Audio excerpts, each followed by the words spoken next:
So over the last few nights, I have dug out a yard sale Galileo cheapo store brand whatever telescope that's actually a 4-inch, or I guess it's an 80 millimeter reflector style that has an effective focal length of 800 millimeters according to the label on it.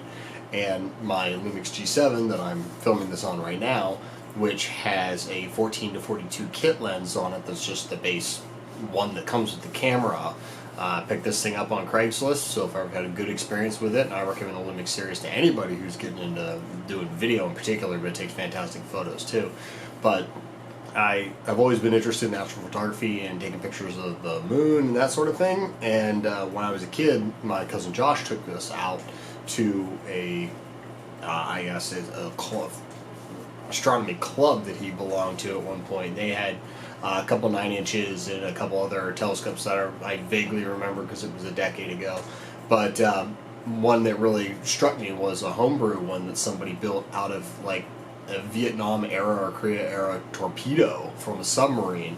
And I've always had an itch to build myself a telescope, and I'm currently working on a 16 to 24 inch, depending on what piece of glass I end up using, Doubleson style, which is a really easy to build homebrew style of reflector telescope. But I'm going to build it like at an f/18, which is a really crazy magnification.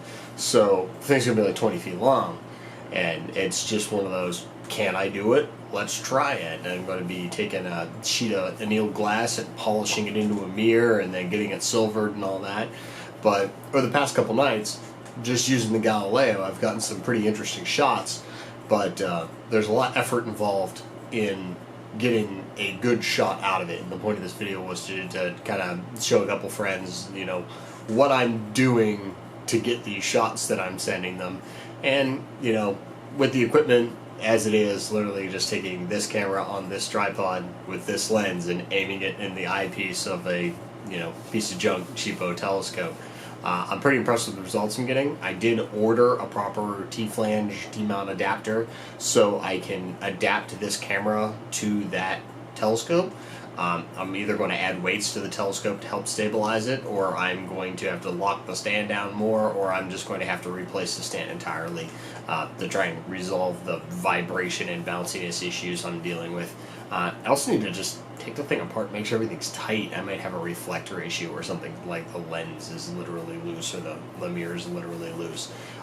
Paid $20 for it at a yard sale a couple miles away, and so far I've gotten good results out for a toy. And I actually have a more powerful eyepiece I can put in it to get an even more powerful image out of it, but I haven't experimented with that yet because it's tough enough to get the 20 millimeter to work. I can't imagine what the 6 millimeter is going to be up to, so I'll have to look into it, play around with it, see what I can do with it. But for now, it's just kind of a couple of the videos I took as an explainer so I can show off what I'm doing.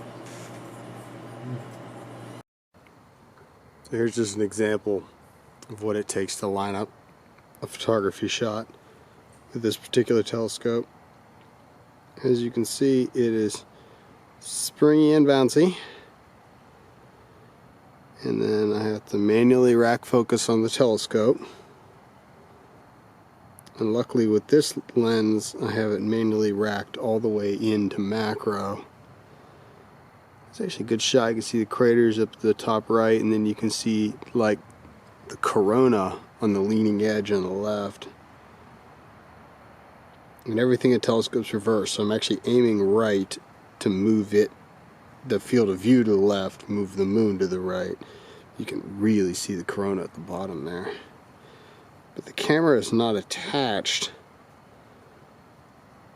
so that's why you get all that jitter. And on top of that, it means that every once in a while I'll move the scope a little far and the camera won't be looking in the lens anymore. I like that. That's a good shot. And then you have to just let everything settle. And the whole time, the moon is moving that fast. So every shot is on a timer before the moon will be out of the field of view, and you have to set it all up again and wait for the jitter to calm down. And it's going to be really nice when I get my lens adapter in and I can hook the camera to the scope. But at that point, I may end up building a better stand for the scope. You know, something in the 800 to 1,000 pound range instead of this dinky little wooden plastic stand that came with this Galileo telescope, which was $20 at the yard sale, so I can't complain too much. I can't get over the image I'm getting out of it for, you know, I think this thing was $120 new, and it's a 4-inch reflector, a Doubleson or a Newtonian, whatever you want to call it, but 4-inch primary reflector. I'm using a 20mm lens on, or 20mm eyepiece, and then I'm using a 14 by 42, and like, I'm not even in the dark. There's spotlights out here pointing at me, and I'm still getting images this good, so that's passable. Like, I'm being hit by car headlights right now. It's fine.